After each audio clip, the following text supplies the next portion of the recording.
Clean up your room now. Do you think you're in a position to take a break?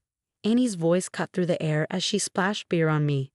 The sticky liquid clung to my skin, and the pungent smell of alcohol filled the room. I stood there, stunned by the suddenness of her actions. Annie continued to hurl words at me, but I couldn't grasp what she wanted. I was lost, unsure of what to do or how to respond. Just then, a voice echoed from the computer. The instant I recognized who it was, Annie, who had been red with anger, suddenly froze. Her body tense, and she collapsed to the floor. My name is Karen, and I'm 33 years old. I work as an administrator at a local company, managing documents and crunching numbers with my calculator. Even though I often thought about using the computer more efficiently, I wasn't in a position to make such suggestions. I had to tread carefully around my superiors, attending company parties out of obligation. My mental health was nearing its limit. There's another mistake in this number. I'm sorry, but you've been making more errors lately. Be careful. Fatigue was taking its toll, leading to more mistakes, and my confidence in my work was crumbling. I began to wonder if quitting this job might be the best option. That's when a man from outside the company started visiting. His name was Andy, the man who would later become my husband. At first glance, Andy's gentle nature was obvious. Even during simple greetings, he treated me with warmth and kindness. Over time, I found myself completely captivated by him. But I lacked the courage to express my feelings, assuming Andy didn't share the same interest. However, a few months after he started visiting the company, Andy surprised me by showing an active interest. Dinners after work turned into dates, and after about 2 years, we decided to get married. After our wedding, I left my job to start a new life with Andy. We visited many properties together, searching for a home we both loved. I was excited about the future, looking forward to the wonderful days ahead. But the life that awaited us was far from what I had imagined. Just a month after our wedding, I began noticing something off about Andy. "Welcome home, Andy. You're back early," I greeted him, but he didn't even look at me. His response was curt. This behavior, so different from before, worried me. He seemed out of sorts, slightly irritated. "Are you okay? You look tired." "Huh? Yeah," he replied, but his mood remained distant. At the time, I'd attributed it to exhaustion and didn't think much of it. But the next day, and the days that followed, Andy's behavior stayed the same. His words, his demeanor, even his actions, like coming home late without any notice, became more careless. I wondered if I had said something to upset Annie. I kept replaying my actions, words, and thoughts about her, trying to pinpoint where I might have gone wrong. But even as time passed, I couldn't figure out what had changed. Then, a few months after Annie's behavior shifted, the situation took a dramatic turn. One evening, during dinner, Annie suddenly began hurling harsh words at me. She hadn't even taken a bite of her food when she said, "Karen, you get it." "Get what?" I asked, taken aback by her abruptness. There was no clear context, and I was unsure how to respond. Without hesitation, she replied, "Your cooking tastes awful." "Awful? Really?" I stammered, shocked by her words. "Yeah, haven't you noticed? I wish you knew how I feel, having to eat such terrible food every day." Throughout our relationship, I had frequently cooked for her, and she had never criticized my cooking like this before. In fact, she used to enjoy the meals I made, often expressing her appreciation. The thought that she now found my cooking unpalatable was completely unexpected. "But you used to enjoy my cooking," I remarked, still trying to process her sudden change in attitude. "Did I?" she replied, her tone dripping with sarcasm. Seeing my surprised expression, Annie burst into laughter. When she finally stopped, she tossed her knife and fork onto the table and headed to the bedroom, leaving her food untouched. As I stared at the uneaten meal in front of me, I was overwhelmed with mixed emotions. Had she been silently enduring my cooking all this time, or had my skills really declined? No matter how much I pondered it, I couldn't make sense of the situation. I couldn't reach a satisfying conclusion, but one thought kept crossing my mind. Considering Andy's recent behavior and harsh remarks, perhaps he doesn't love me anymore. I used to think he was just tired, but his recent actions seemed excessive. The Andy I knew would have been upfront if something was bothering him. If that's the case, I can't help but wonder if I've done something to offend him. But try as I might, I can't recall doing anything wrong. As my doubts about Andy grew, another 2 months passed, and he became even colder. The warmth and kindness he once showed when we were dating had completely vanished. He started snapping at me daily, showing irritation over the smallest things. "Did you even clean?" he snapped one day. "What? Clean what?" I replied, confused. "The bathroom isn't clean, and the living room is a mess too. I always try to keep the house tidy. I vacuum and organize every day, doing my best to maintain our home. But now, I wondered how much more I needed to do to satisfy him. What was I supposed to do? As I wallowed in disappointment, Andy showered me with even more criticism. But of all the hurtful words he said, the one that stung the most was, "Why did I ever marry a woman like this?" Was his past love for me just an illusion? The thought made tears well up in my eyes. "Wait, are you crying? I hope that's not just an act," he scoffed. Once he would have comforted me, now all he offered were cold words. He gave a dismissive snort before heading to the bedroom. We used to share the bed, but lately I've been sleeping elsewhere. More often than not, the living room sofa has become my bed. I felt belittled and ignored by Andy, yet I couldn't figure out what had gone wrong. I lacked the courage to end our relationship because deep down, I still believed in Andy. Unfortunately, my feelings went unnoticed, and his behavior only worsened. "Hey, where's the food?" he'd demand, only to criticize it moments later. "Who can even eat this?" I had suggested eating out several times, but he never agreed and never explained why. The moment he returned from work, he'd start complaining about the dirt at the entrance, the state of the bathroom, or something else, and then sharply demand food. As I noticed the change in his behavior, I tried to figure out the cause. But eventually, I realized he was probably just using me as an outlet for his stress. The inconsistencies in his actions and the way he vented led me to that conclusion. I understood that work could be tiring for Andy, but I wasn't a robot. The constant complaints were taking their toll on me. "Andy, I need to talk to you about something," I said with determination. "I'm stressed from always hearing complaints from you. I know work tires you out, but taking it out on me isn't fair." He looked at me surprised. "What are you talking about?" "I mean every word. Every time you come home from work, you lash out at me, but I'm doing my best too." He smirked, as if mocking my words, but then his face turned red with rage. "You're just a housewife, but the house isn't even clean, and your cooking is terrible. Why shouldn't you get complaints? I can't stand seeing you so relaxed. If there's a specific problem, tell me and I'll try to improve," I offered, trying to find a way to make things better. "No point telling you," he snapped. "You won't change anything. You should figure out what you're doing wrong." He kept dodging my questions, and from this conversation alone, it was clear he only saw me as an outlet for his stress. Expressing my feelings only strained our relationship further. His words grew harsher, and his cold attitude became more prevalent. The happy times we once shared were now a distant memory. I longed for those moments in silence, but my sighs only grew deeper as the days passed. I received a call from an unexpected person, my mother-in-law. We didn't usually communicate often, so I was curious as I answered the phone. "Hello, Karen, how have you been?" She greeted me warmly. I could feel the kindness in her voice, even through the phone. After a bit of chit-chat, she made a surprising proposition. "Handmade crafts?" she asked. "Yes, Karen, didn't you mention that you create handmade items? I've become interested and was wondering if you'd be willing to teach me." I was taken aback. I had been enjoying handmade crafts as a hobby, gathering materials and tools, and immersing myself in my work whenever Andy wasn't around. I had mentioned it to my mother-in-law once but hadn't expected her to remember. "Of course I'd love to," I replied, excited by the idea. That conversation led to us speaking more frequently over the phone. At first it was just regular calls, but as we wanted to show each other our work and explain the materials in detail, we started video calling. Though we didn't live too far apart, visiting regularly was difficult. So, at the agreed-upon times, I would sit in the room filled with my crafting tools, and we'd craft together while video chatting. The weariness in my heart, caused by Andy's behavior, felt somewhat eased during these chats with her. "How has Andy been lately?" she asked one day. "I rarely hear from him, so I'm curious." "Oh, he's fine," I answered, keeping my tone light. "That's good to know." I hadn't shared the recent troubles with Andy with my mother-in-law, preferring to keep those issues to myself for now. I didn't want to burden her with my troubles. Our time together allowed me to forget about Andy for a while. even though his behavior remained unchanged and I continued to struggle.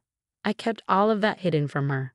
But one day, a few weeks after we started video calling, something unexpected happened. After preparing food and cleaning the house, I was video chatting with my mother-in-law when suddenly the door slammed open.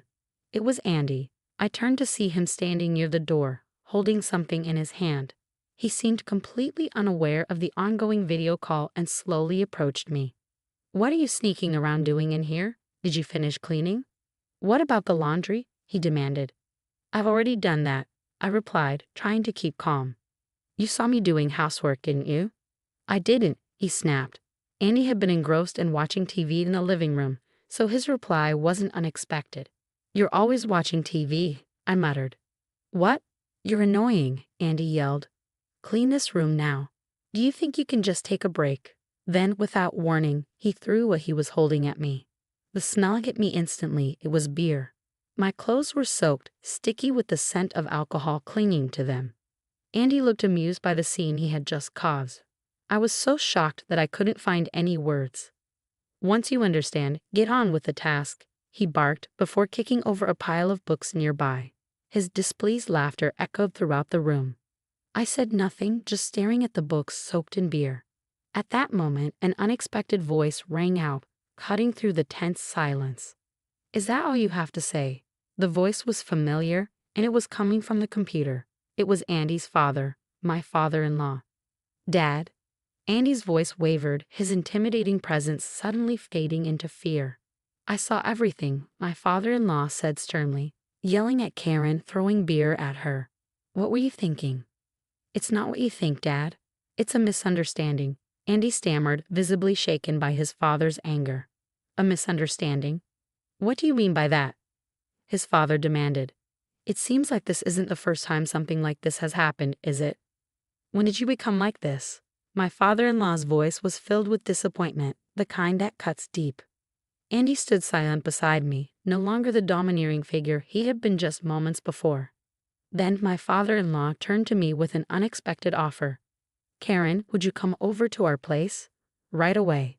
I'm worried about you staying there with Andy. If it's okay with you, I'll come to pick you up right now." His offer caught me off guard, but as I considered it, I realized how unpredictable things could become if I stayed alone with Andy. "Are you sure it's okay?" I asked hesitantly. "No problem at all," he'd assured me. Then, turning back to Andy, he warned, "If you harm Karen anymore, I will never forgive you." With that, he ended the call. I hurriedly packed a few things and waited at the entrance. Andy, visibly unsettled, didn't say a word or try to stop me. After a while, my father-in-law arrived. The moment he stepped through the door, Andy's face showed an unprecedented level of fear. "Andy, you'd better reflect on your actions tonight. Do you understand?" his father said firmly. Andy simply nodded, his fear palpable. Please forgive me," Andy stammered. "What are you saying?" "Apologize to Karen, not me. Remember that, and think hard." After scolding Andy, my father-in-law escorted me outside. Although I had changed into clean clothes, I hadn't had time to shower and still felt sticky. My father-in-law gently wrapped a towel around me and guided me to the car. We soon arrived at his house, where my mother-in-law welcomed us with concern. "Karen, are you all right?" she asked, hugging me warmly. "Yes, I'm sorry," I replied. My mother-in-law led me to the bathroom, handing me towels and a change of clothes. "Take your time," she said. "Here are towels and fresh clothes." "Thank you so much." In the midst of the whirlwind, my emotions were in turmoil. After bathing, I changed into the clothes that had been prepared for me and joined my in-laws in the living room. My father-in-law had a serious expression, while my mother-in-law looked anxious. "Thank you for everything," I said. "You're welcome," my mother-in-law replied. "Was the water temperature okay?" "Yes, it was perfect," I answered, sinking into the sofa. "Karen, can you tell us what happened?" my father-in-law asked. I hesitated, unsure where to begin. So that wasn't the first time, was it?" "No, it wasn't," I admitted. "Please tell us, Karen." I took a deep breath and carefully chose my words. My in-laws listened attentively as I explained the events following our marriage and why I had kept it from them until now. They absorbed every detail. "So that's why it came to this," my father-in-law said after a moment. You should have told us sooner. We would have understood. I didn't want to worry you, I replied, my voice breaking slightly. I understand how you feel, Karen. You shouldn't have kept silent about someone like him, my mother-in-law said gently. Yes, I'm sorry, I said, feeling a mix of relief and guilt. Though they scolded me softly, their concern was evident, and I felt they genuinely cared about me. There was a brief silence as my in-laws processed everything. After a few minutes, my father-in-law finally broke the silence. Karen, do you still love Andy? Pardon? I have a feeling he'll just repeat his mistakes, my father-in-law said firmly. For your sake, I think it's best if you divorce him. Decisions like this are best made quickly. My mother-in-law, sitting beside him, nodded in agreement. Divorce Andy, she urged. I was taken aback by the suggestion from his parents. The idea of divorce seemed so final, and despite everything, I still loved him. The thought of him never changing troubled me deeply, yet I felt torn. They waited silently for me to decide. After some thought, I made up my mind. I will divorce Andy, I said. I had tried to make things work and offered countless suggestions, but he had ignored them all. I believed that if we continued as a married couple, he would only continue to treat me coldly. Relief washed over their faces at my decision. After discussing it further with my in-laws, I was determined to move forward with a divorce. I could finally distance myself from Andy, although a part of me hoped he might change his mind. The overwhelming feeling I had when deciding to divorce was relief. The following week, I went to our house with my in-laws, carrying the court papers, including an affidavit of the defendant. When I rang the doorbell, I heard footsteps approaching, and Andy opened the door. Karen, Dad, Mom, he greeted, clearly surprised and disappointed to see his parents standing there with me. It was evident he hadn't expected that I wouldn't come alone after everything that had happened. We entered the house and took a seat on the sofa, with my in-laws sitting on either side of me. Andy looked uncomfortable but didn't offer any apologies. I turned to face him directly. Andy, let's get a divorce. Divorce? He repeated, sounding incredulous. I've been thinking about it. I don't have the courage to envision a future with you anymore. Even if we lived together again, you'd probably repeat the same mistakes and forget what happened before. That's not true, he said defensively. Can you honestly claim that you've changed? I asked. You haven't even properly apologized for what happened up until last week. You're just offering lip service without showing any genuine regret. I'm sorry, Andy said, startled by my words. But it was too late. The decision had been made. I had lost all sense of forgiveness toward him. It was too late for anything now. Standing by my in-laws, I reviewed the court papers with resolve. I faced Andy with newfound confidence. Why would you say that? I asked, trying to understand his reaction. What were you thinking? After everything that happened last week, you didn't even apologize to me. It seems you never considered the possibility of divorce. If you truly understood the gravity of your actions, you wouldn't be so shocked by the mention of it. I realize I made mistakes, but I don't think it's serious enough for a divorce, Andy protested. Really? I said, incredulously. That's unbelievable. Andy seemed to freeze, his previous bravado gone. Though visibly troubled, he eventually agreed to the divorce. Not once did he show genuine remorse. As I packed my things to leave the house, I asked him, why did you start treating me so poorly after we got married? You weren't like this when we were dating. Hesitating, Andy replied, I didn't want you to look down on me. Did I ever make you feel that way? I questioned. No, you didn't, he admitted. Stop imagining these absurd things, I said, shaking my head. I then left the house with my in-laws, knowing I would never return. I felt a pang of sadness as I left the home I had loved. After finalizing the divorce, I stayed with my in-laws. My financial situation as a housewife wasn't enough to start a new life alone, so their offer for me to stay was a relief. Initially, I felt uneasy, but I soon adapted to my new life and found joy in doing handmade crafts with my mother-in-law. Throughout this time, I received messages from Andy, who seemed unable to let go. However, after my father-in-law sent a firm message from my phone saying, I'm cutting ties with you, Andy's communication ceased entirely. I suspected he hadn't anticipated that I'd be living with his parents. Perhaps he thought that keeping in touch after our divorce might lead to reconciliation.